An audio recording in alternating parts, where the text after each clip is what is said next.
Hi, everybody. For our regular listeners, you know that we are mixing things up a bit by sprinkling in stories of our own team members here at YIPA. There are so many ways to fulfill a passion for youth work, and your friends at YIPA definitely are passionate, just like you, our listeners. So it only seems fitting to share our stories too. For this episode, I'm proud to introduce you to our member satisfaction specialist, Joanne Rice.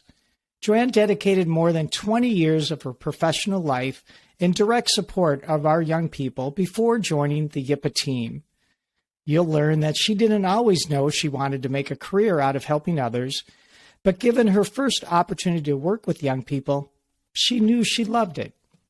Joanne, as the producer of the show, thanks for turning your mic on today and telling your story on the Passionate Youth Worker podcast. You're welcome. Thanks for the invitation. It's going to be a lot of fun. Joanne, you worked with a YIPA member organization for many years, and over that time, you filled many different roles and you just kept being promoted. Can you briefly just talk about your time with Tubman to start this episode off? Oh, sure. Well, I started with Tubman a long time ago, and I was hired as a child specialist. So I worked with everybody 0 to 18 and the families, the whole family had a household. So I started doing that, and then I was moved into women's advocate. And of course, over time, we changed titles to family advocate and different titles doing advocacy. And then I moved into operations lead for the shelter program. And then we had a merger, so then I was operations lead for 3 shelters that we had at the time, and division assistant. And then my last position at Tubman was shelter manager. So you really did move around a lot. And throughout that whole time, did you always have a chance to interface with young people, or did you ever move up the ladder so high that you never got to, talk with young people? Oh, that's a great question. I mean, it wasn't obviously part of my specific role. I mean, there was always lots of other things to do, but I still was able to interact because I worked where people lived. So my office was in the shelter program.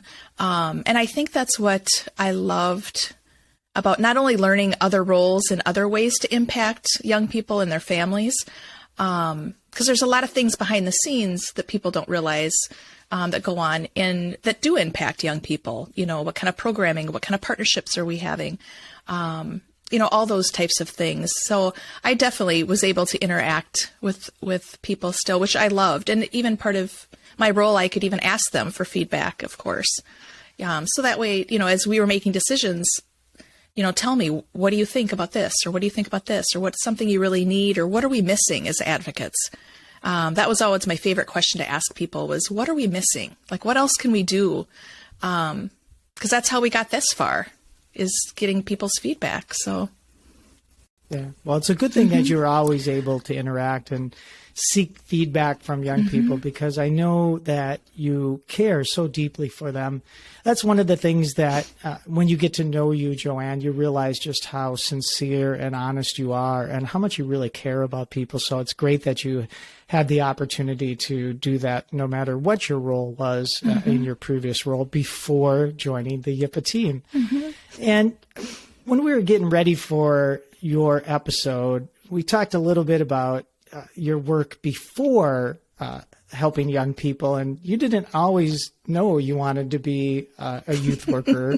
At some point, you kind of came to the realization, but what did you want to be, or what were you thinking you were going to do when you grew up before helping other people?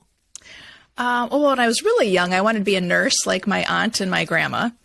But then as I got older, I can't handle medical emergencies.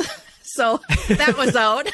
Yeah. And then as I got older, I thought, I'll be a travel agent. That'll be fun. I get to travel and help people have fun and take care of themselves. But yet I still wanted to go to college. So I went to college, and that's how I got connected with the AmeriCorps program in college. They had a program for students. And so that's how I got connected with youth work. Yeah. So you were going to be a travel agent. travel the world all over, visit all different cultures, take in the fashion and take in the experience and the life of all these different places. But yet you went down a completely different path because of an experience you had in college. Can you talk a little bit about that? What was that experience and what was that like for you? Yeah, well, it was my senior year of college, and it was the first year that AmeriCorps was offered as something for college students to do. Oh, okay. So it was 900 hours, so it wasn't a full-time like Vista program. And so I interviewed with 3 programs, and the one I picked me to be a child advocate AmeriCorps volunteer. And so there was a group of us that were working there in the shelter in Des Moines. And I just fell in love with it. I was like, wow, this is what I want to do. You know, I knew about unhealthy relationships, but I didn't know all the details about domestic violence and trafficking. So part of it was just like, wow, just a huge curiosity about, oh my gosh, what, you know, how can we help people that are going through situations like this, even if we haven't been directly in a situation like this ourselves? And I just fell in love with the people. Everybody had just such amazing stories, and they were just such amazing people too. So I don't know. I just loved it. I worked again with all the kids as a child advocate, 0 to 18, and their parents. And I also did some community work too in the community, working in elementary schools and offering support groups for young people that were dealing with domestic violence at home. And so the school social worker had reached out to me at several different schools to come and do a support group for those kids. And again, that was just eye-opening, and I just loved it. It was just, and again, the staff were amazing. I learned so much, and they were so encouraging, even though I was new. I mean, I think back to that time, like, oh my gosh, I'm amazed they were so patient with me just learning something brand new. So. Yeah. Like you, I had that experience where I was first introduced to working with young people, and I kind of fell in love with it as well. It just struck me as so fascinating and so interesting to hear the stories and how complicated so many of them were.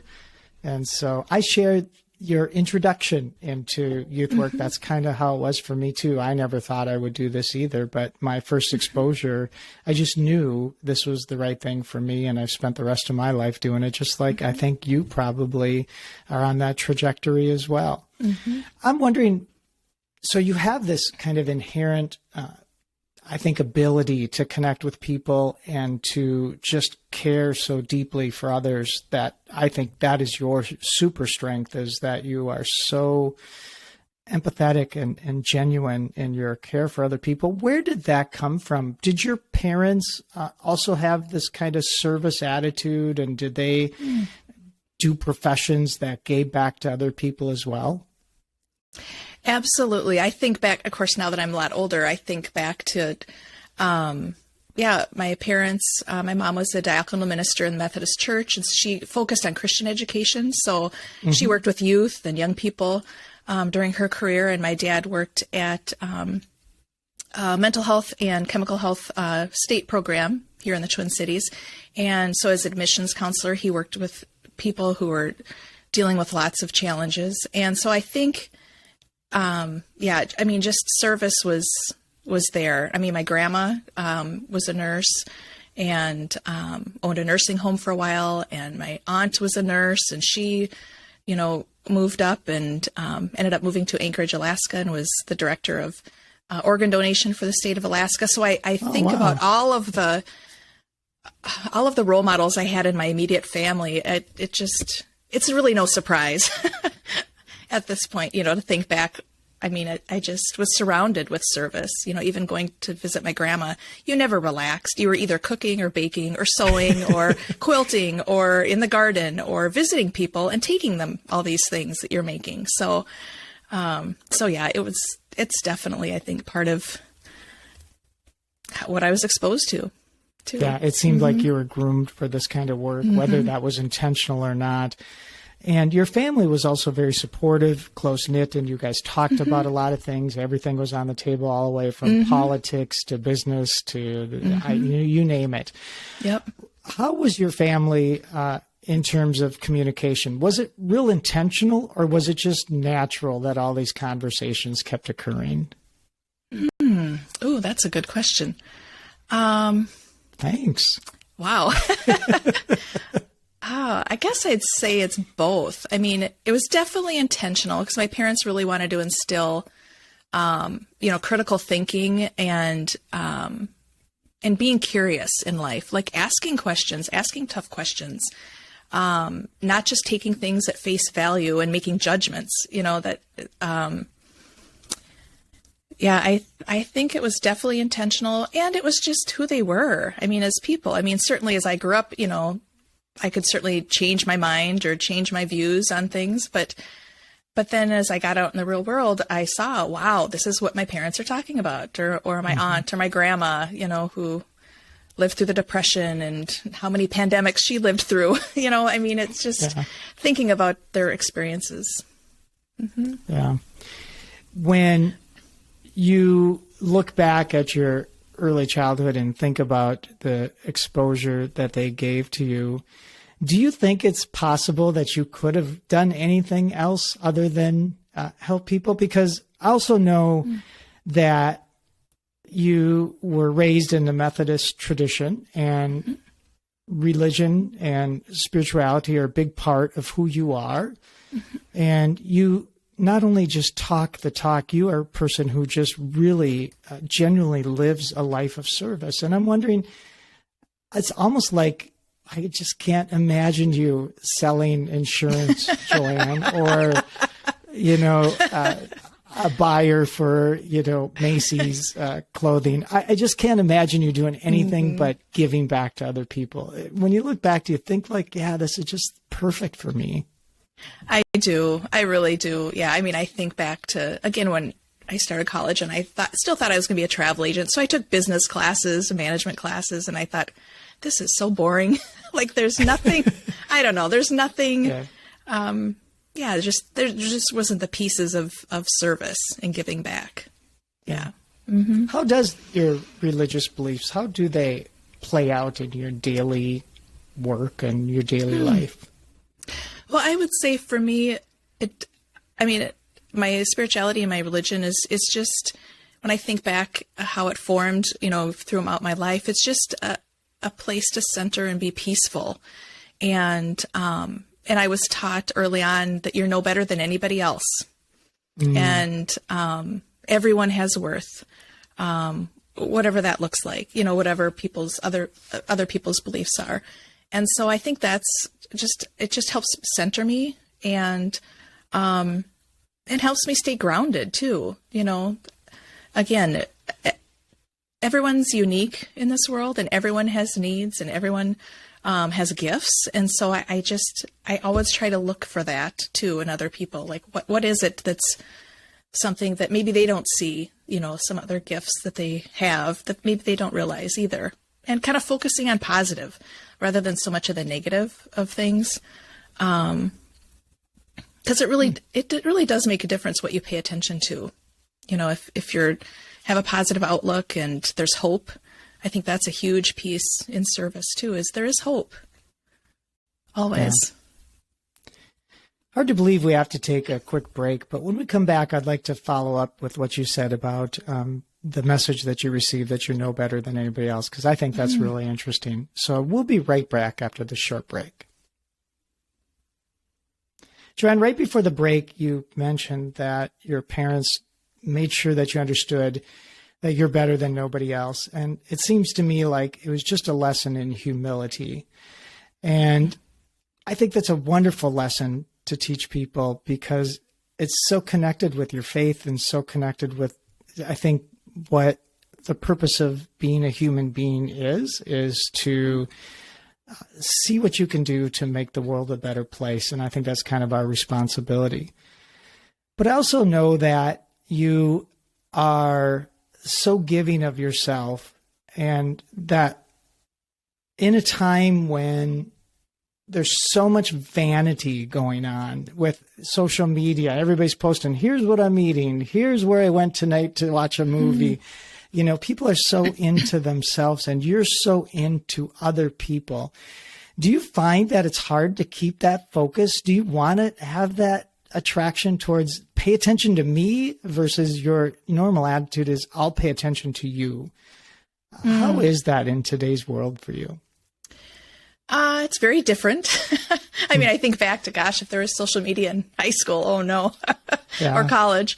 Because I look back and I did go through a phase where it was, all about me and, I maybe just naturally. But I do not like the limelight. Like, I don't like the attention on me. I'm certainly not the life of the party. I'd much rather just, meet other people and find out about their stories and, what makes them go. And I guess, I mean, I'm always more interested in other people, I think. Again, there's just so much to learn. And again, I'm a lifelong learner. I always think, gosh, there's so much still to learn, and even as I learn things as I get older, it's just like, oh my gosh, I never knew that, So there's just, I don't know. I would much rather focus on other people, I think. Yeah. And that's what makes you so good at this, Joanne. And, that comes through so clearly when anybody interacts with you, that sense of humility, that need or that willingness to never be the focus, but to always give the focus to somebody else is what makes an incredible youth worker and somebody who's dedicated to helping other people. So I'm so glad that you ended up in the career that you're in. And you also are such a calming presence. I know you sometimes describe yourself as the calm in the storm. And I think your role here at YIPA and working with other people is just perfect. So what is it about now that you're with YIPA? What do you like most about being a YIPA team member? Gosh, there's a lot I love about being a YIPA team member. I think, first of all, the team is just so amazing and supportive. And I had quite a learning curve, learning all these new technology platforms that I had never had to use before, Yeah. So I certainly didn't have a lot of knowledge in those areas. But I think for me is I just love reaching out and working with the members. I mean, now I have the opportunity to meet with members that I've worked with before in the community, member organizations, but also around the world. And just, again, meeting new people, hearing, like, what is their story? What is youth work at their organization? What challenges are they facing? A lot of times it feels like I can relate to some of the challenges, that they're facing because I've experienced them in my work over my career, and also hearing all the exciting new things, too, new programs, new initiatives that members are working on, and also being able to tie that into YIPA. Like, okay, how can we YIPA support your organization in moving forward and making sure we're doing the best for young people? Yeah. I know you loved working with young people. You loved talking with them. You liked helping coach other people and mentor other people to get good at that. With YIPA, you don't directly serve young people. And I'm wondering, how has that transition been for you? Now, our client, so to speak, at YIPA is the youth workers. And how has that transition been for you? It's been different. However, even in my other roles, some of the other roles I had before too were similar. I mean, it wasn't direct service every day. It wasn't facilitating the support groups, things like that. But again, I feel like this is more of a macro level opportunity to work with people that are, and again, learning from them and helping, encourage them and support them. And, is there anything else that we can do here at YIPA to support your work? And it's celebrating all the exciting new opportunities that they are going through too. I think that's really, it's really been fun to do as well. But yes, I mean, certainly I do miss, supervising my team and working with people, directly, of course. But I feel like I've kind of come full circle in a sense too, in my work and a new way to serve. Yeah, what can you mean? What do you mean by that, coming full circle? Because I'm interested in how you think about that. Yeah. Well, I think, again, when I started in the field, I was working directly with youth. And as time went on, I was working, the focus was more on the whole family, even though I certainly was working with everyone that was staying in the shelter, even as a child advocate or youth specialist or child specialist, whatever the title was. But it felt like, certainly as shelter manager, then I was working a lot more with the head of household folks. But again, a lot of them were young too. So I don't know. I just feel like I'm back to working and serving youth, even though it's in a different capacity, if that makes sense. That's interesting. Yeah, I don't know, that's really interesting. I feel the same way. Even though we're not directly interfacing with them, every decision we make is about the well-being of our young people. Yeah. And it's so exciting to be at that level, even though we're not directly serving with young people, because there is so many ways to help and support their well-being. It doesn't have to be direct service.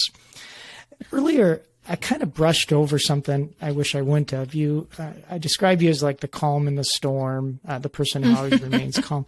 How can you do that? I know I've worked with you and I kind of get frustrated or get like a little overwhelmed, and you're always just smiling, going, well, whatever. How do you do that? How do you stay so calm? Where does that come from? Oh, that's a good question. It's certainly something that I heard over the years. It's like, wow, you're a calm in the storm. Of course, working where people live. And of course, there was lots of crisis from time to time, sometimes more than others, sometimes multiple crises at a time. And I just learned, well, I think part of it is just my style. I'm more laid back and I like to listen and observe rather than just immediately jump in to trying to solve everything, because I think it's important to hear from the person that's upset or angry or hurt, like what's really going on, like what again, what's going on, what can we do to support you. So I think that's I don't know how to explain it, but I think it's just part of who I am and how my approach is, rather than over talking somebody and, okay, here's what we need to do. And this is, what we need to do. It's like, no, let's take the time and give them a moment to talk about what's going on, whatever that looks like. It's a wonderful skill to have. And I'm sure that was very beneficial in your direct service. And it's clearly beneficial here at YIPA. You're so good at connecting with our members and just hearing them out and learning from them how things are going. It's a great way to help our members feel like they really are cared for when they belong with YIPA. So it's great that you do that. In your experience all the years in direct service and with YIPA, what is one thing you've learned about yourself that you think has been kind of connected with your work of helping other people? That's a good question. I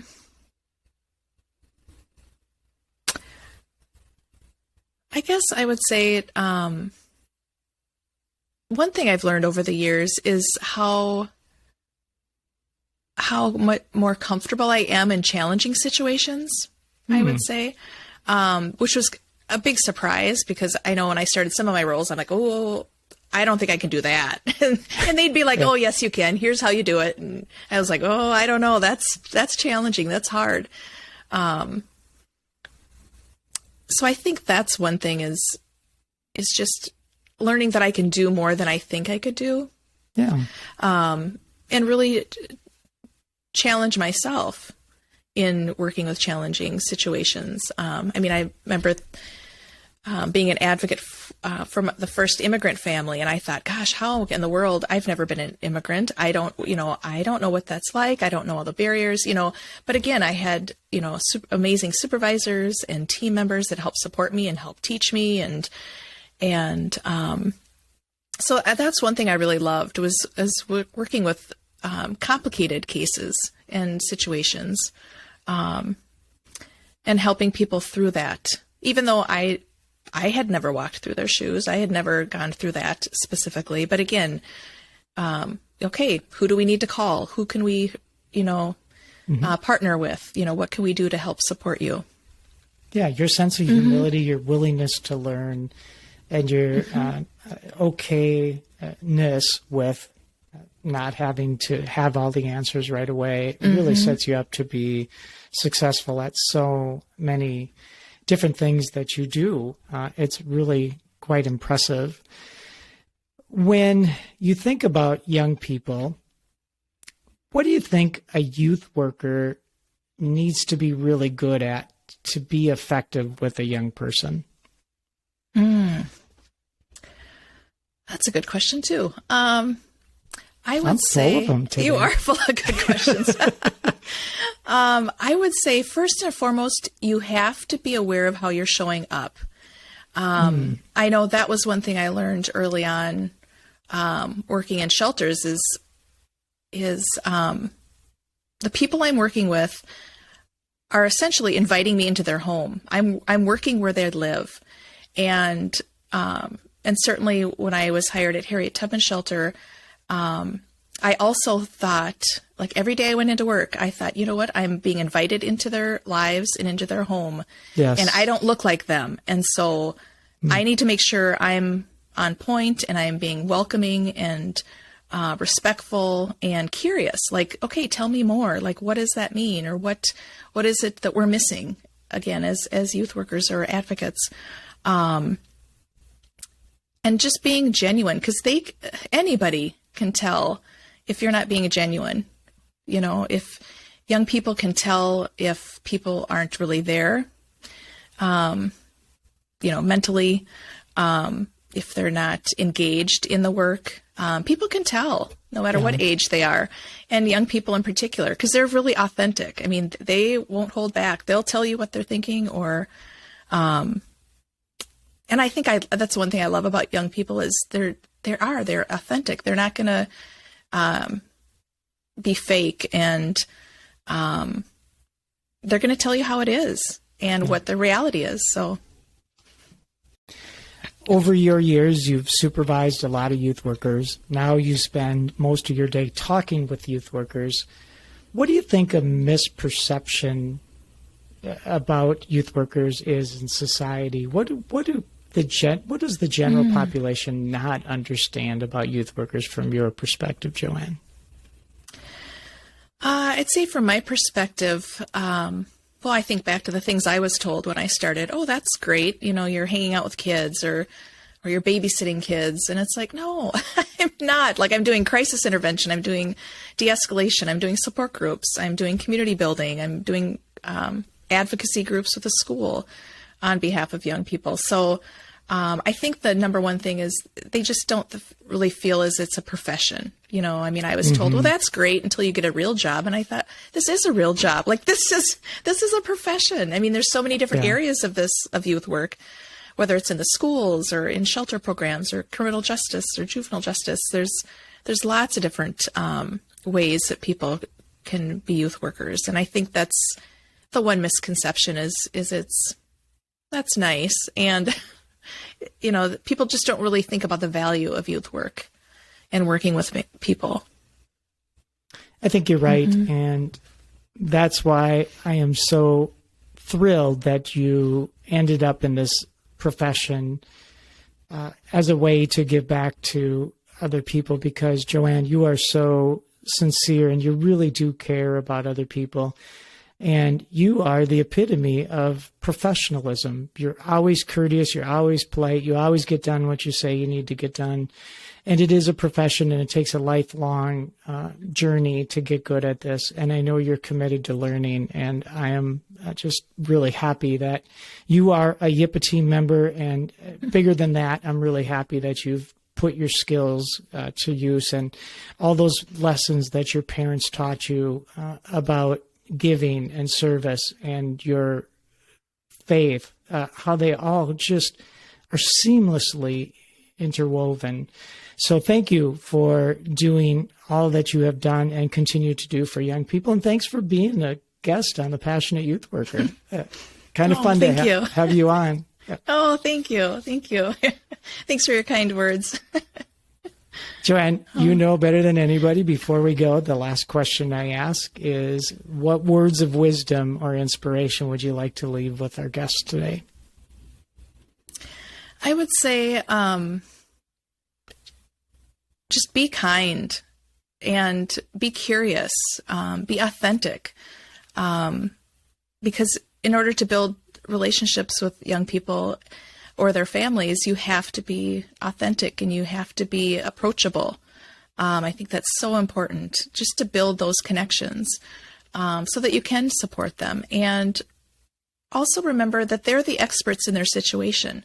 You may know some of the pieces, whether you work with them for a few days or a few months or a few years, you're still not going to know all the pieces that they're dealing with maybe. So just be curious and follow their lead.